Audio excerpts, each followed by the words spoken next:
Hello and welcome to the EURACTIV Agrifood podcast. I'm Natasha Foote. And I'm Gerardo Fortuna. And here's your weekly update on all things agriculture and food in the EU from EURACTIV's Agrifood news team.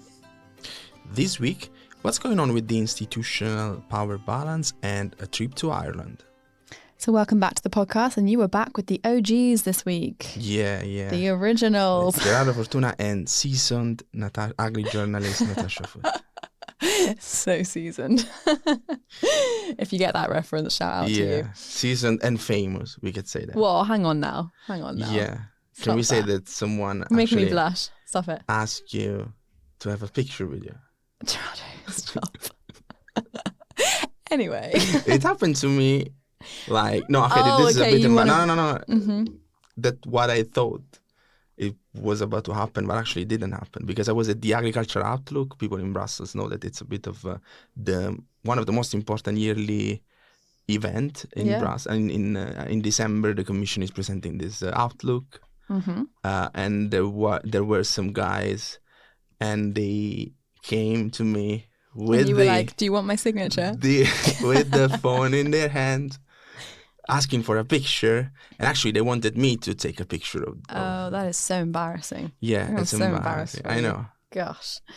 But then I would say, I was making a joke. I thought you wanted a picture with me because they actually recognized my voice because of the podcast. Oh, well, there you go. So yeah, it was half embarrassing. At least they know that on the other side of the phone there was someone actually famous. Gosh. All right, we need to stop with this. But it's actually a nice segue here because you're talking about one big agricultural event, but there was another one this week, actually, wasn't there, that you attended? Yeah, indeed. The Forum for the Future of Agriculture, also known with the FFA. Love a good acronym here. Yeah, and even this year, like the past years, there was also some protests outside. Because there was a group of activists trying to block the entrances to the premises in the center of Brussels. They were denouncing the intense lobbying, the greenwashing during this event. This event that is actually organized by seed giants in Syngenta, the European Landowners Organization, but also, for instance, environmental group like the WWF. Yeah, big names going on there. Yeah. Speaking of big names, there were both the Commission Vice President, Frans Timmermans, and the Environmental Commissioner, Virginijus Sinkevičius. Which makes sense because there's an increasing kind of environmental focus of the FFA, right? Yeah. Over the last few years, even more so, indeed, I would say. Indeed. Although there was one big name. Who wasn't there? Yeah, that wasn't there. It was actually the Agriculture Commissioner, Janusz Wojciechowski. It was also interesting what Timmermans said because he basically, he was delivering this speech basically going after the agro-industry. He was saying that money should be going in the pockets of farmers and in the pockets of agro-industry, and there's a new model. We should go toward a different model, which is not degrowth, but embracing the opportunities in the future.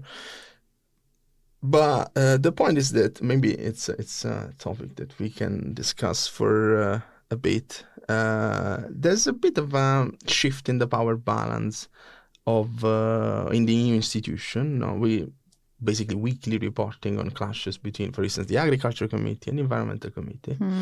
But it's a bit of a trend that sees more and more involvement by, for instance, Timmermans is tasked with delivering the Green Deal, and Sinkevičius is tasked with his portfolio is basically on environmental aspects.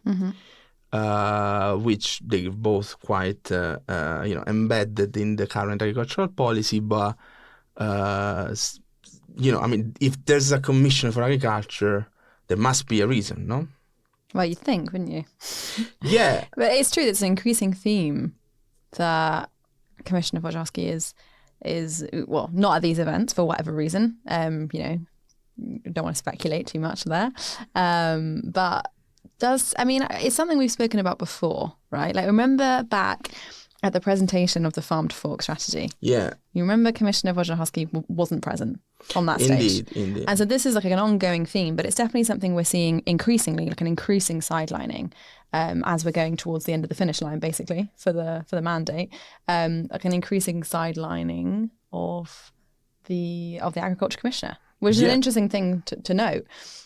And there's been a number of sources, shall we say, we've been having various conversations with various different people who are talking about the divisions in the commission, and the exactly what we're talking about here, how the Agriculture Commissioner kind of increasingly marginalised is a good word. Yeah, exactly. I mean, first consideration, the Agriculture Commissioner doesn't represent only himself, but also the entire service. So the Director General of the famous DG Agri, which means that it's not only some kind of marginalization of the Commission, but also of DG Agri on certain file. Those who read our brief, they know that we're reporting on this aspect, which are basically more and more files in the EU policy debate are actually handled by environmental minister or MEPs in the Environment Committee. Yeah, there's an increasing overlapping between these two sides that just don't seem to be able to talk really well at all. I mean, one might say that DG Agri only deal with common agricultural policy at the moment, which is, again, a big part of the EU policy making when it comes to agriculture, but it's not the only one. Like, I mean, we've seen the clash on the Industrial Emission Directive, which is something that's going to impact a huge number of farms, and it's something that it's not really handled by, for instance, agriculture ministers or MEPs who are supposed to deal with agriculture files. Yeah, it's interesting. Is it increasingly beyond the reach of, and actually that links quite nicely to, I'll do a little plug here, that we're having a Twitter chat in a few weeks' time.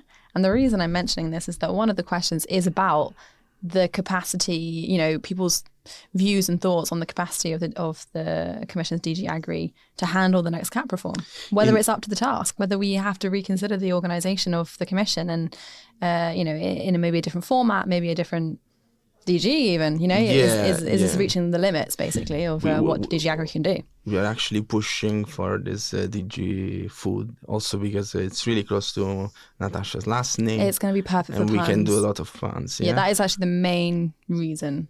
Yeah, basically. But there are, thanks for coming up with this mention to the Twitter chat. There are also very interesting questions that we're asking. It's actually it's in April, so you still have time. A few weeks, yeah. Yeah, a few weeks. But for instance, another point, there's a very good article by Julia on our colleague Julia, of course, on what Germany is pushing when it comes to this debate on the future of CAP. I know that we've just, the current CAP just started in January, but we're still starting again the debate on how the next EU farming subsidy scheme will look like. And apparently this government, the German government, seems to go to, let's say, move away from the direct payment system and having something like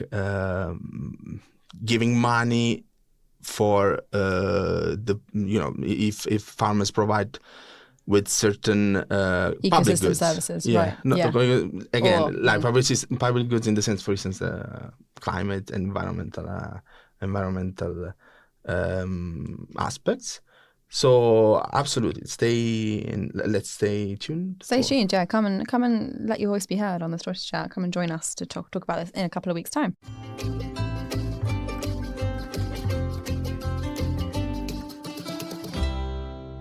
But also, Natasha, you're kind of living the dream, no? Because at the beginning of the week you were in Ireland, no? I was, yeah. I was. How was it?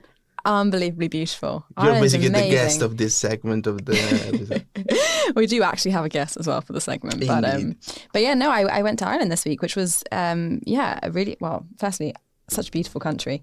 I mean, rolling hills of green, so lovely. I haven't been to rural Ireland before. And actually, that was one of the reasons that I really wanted to go, because obviously agriculture is such it's a huge topic in Ireland, and it's very, very important to the country. And, I wanted to kind of bring a bit of a perspective from Ireland. So I went to this Feeding Ourselves gathering. I won't explain too much what it is. I will let Ollie, I'll let our guest explain what this is about. So I spoke to Ollie Moore, who is editor-in-chief of ARC 2020, and also he was heavily involved in the organisations of the gathering. So he can explain a little bit more about what this was. Yeah, so Feeding Ourselves came out of the fact that we set up a community-supported agriculture initiative here in Cloughjordan 12, 13 years ago, and we wanted to sort of maybe introduce people to the idea of communities having a say in the farming and food that happens in their community, in their locale. So we organised the gathering. We were surprised at how popular it was, and we kept it going ever since. So we attract people from food cooperatives, from agroecological food production, citizens interested in good food and good farming, environmental activists, rural advocates. We attract these kind of people together to come to plan, to talk about best practice, to talk about inspiring examples, and to try and work together to sort of make a more agroecological sort of future. Yeah, so as Ollie was saying, this was a gathering of farmers, environmentalists, all different people around the food ecosystem, to have talks about the future of sustainability in the sector. And it was a really interesting experience this weekend. I mean, there were so many knowledgeable people that were around, and I learned a lot of very interesting reflections about Ireland and the specificities of, the issues facing Ireland. And I think some of the main themes that kept coming up again and again was the price of land. Yeah. Entry into farming, because multiple farmers were telling me about how squeezed they are at the moment. And what was really interesting is that we're explaining they're being squeezed on the one hand by the dairy sector that is expanding more and more. Now, the reason it's expanding or wanting to be expansive and take more land, a lot of it is to do with the nitrates directive, because they don't want to reduce their herd. So the way to do it is to dilute the numbers with more farming, right? And obviously dairy is a very strong sector in Ireland. And also the price of milk has apparently skyrocketed in the last year or two. So they're in a very strong position. So basically they are, on the one hand, they're offering maybe over and above the going rate of to rent land to spread their herd so they keep the same amount of herd, which is a really interesting side you actually see on the ground the impact of the policy. The policy, yeah. Because, we speak of this obscure legislation sometime, but they real. Nitrate directive is the one that is basically lead farmers to take over the Dutch parliament as well. They did talk about this. No, several farmers said, we'll join the Dutch army. No, they said, this is, you can push politics this way, it's very interesting to see the connections. Indeed. And obviously the Netherlands. Even Germany had some issue with the nitrate directive in the past. And and also it's interesting because we often speak about common agricultural policy. There's a huge amount of other policies that are worth to follow. Yeah. But it's not just that side that they're being squeezed by. Another interesting, which again links to policy directly, is that on the one hand, you've got the dairy expanding, and they've got they've got the money behind them to buy up this or to rent this land. But on the other hand, there's a lot of pressure coming from renewables, from the renewable sector, that are also wanting to rent or buy land. And this is squeezing. This is a common theme across the EU, but this is squeezing a lot of small farmers, especially market farmers, or new entries into farming, so any young farmers coming through. It's absolutely squeezing them, which means they can't access land. And I thought that was a theme that came up again and again, and really, really interesting. I'm sure it's not specific to Ireland, but that was a key theme for Ireland there. Organic, another very interesting theme, because Ireland's actually one of the lowest EU countries for organic. I think it hovers around, it's less than 10%, definitely. It's in the single figures there. Obviously a huge way to go if you want to get it up to the 25% that the Commission's looking to achieve. There was actually, I'm doing some promotion here. There's a video of this that Natasha did. Super interesting. There was this farmer from organic farmer from Ireland, and she was speaking about the percentage. No, the EU is pushing toward this, reaching the goal, a percentage, but in a certain sense, they haven't really, like from the EU side, they haven't really, let's say, taking care of the fact that you actually need to build the demand first. Yeah. So it's not only about reaching a target, but it's also about creating the demand for these products, which is a bit lacking at the moment. So it's super interesting. I also suggest to check out, to watch the video. Definitely. There was one other thing that came through that was quite interesting, was about the preservation of some kind of traditional ways of production and crafts and creation. And they're talking specifically here about clothes. They're talking about, well, we shouldn't just talk about maybe like food sovereignty, we should also think about clothes sovereignty. And they were talking about hemp and the lack of support at the EU level. A lot of really interesting themes that were pulled out this weekend. I really got a lot from it. And in case you can't tell from my voice, I really, really, really enjoyed it. And the setting of the weekend was also pretty particular, because it was set on an eco-village. Which was also a very interesting setup. And actually, I asked Ollie to explain a little bit more about what this eco-village is. He actually lives there. So here he is explaining a little bit more about the setup they have on the eco-village. Cloughjordan Eco-Village is in Tipperary in the Midlands in Ireland. So it's right in the centre. It's 67 acres. 1/3 is residential, 1/3 is amenity, and 1/3 is forestry. And we have a football pitch, we have our own heating system, we have a co-working space. There's 120 odd people living here in 53 housing units, and it's where there's an amphitheatre as well, and allotments. And then over behind me here, there is the farm, Cloughjordan Community Farm. So that's a big part of what happens here. It's one of the main things I'm involved in here in the Eco-Village. And on the Eco-Village, they also have a farm that has a very particular setup. It's also a very successful one. So let's hear a little bit more about the farm. Yeah, so we're member owned and operated as a farm. That means the members have a real say in what happens. We kind of are a group of people who came together to get food produced in a better way. Some CSAs are farmer-led, others are consumer-led. We're kind of like a group of citizens who came together and wanted to do something like this in the place we were living.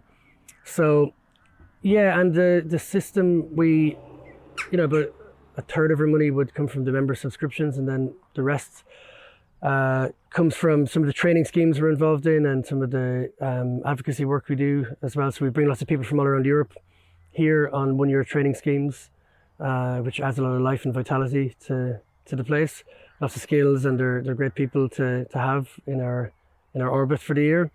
And we also then do advocacy work on CSAs and the like. So it's quite a viable model. I mean, we pay the farmers properly, and we train a lot of people, and we produce tons of vegetables with food meters rather than food miles.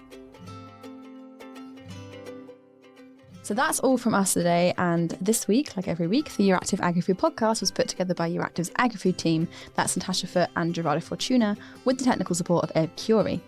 You can also find this podcast on all major streaming platforms. That includes Amazon, Apple, Spotify and Stitcher. And be sure to subscribe to our newsletter so you don't miss the latest agriculture news from the EU from EURACTIV's Agrifood team. I'm Gerardo Fortuna. Thanks for listening, and see you in a couple of weeks' time.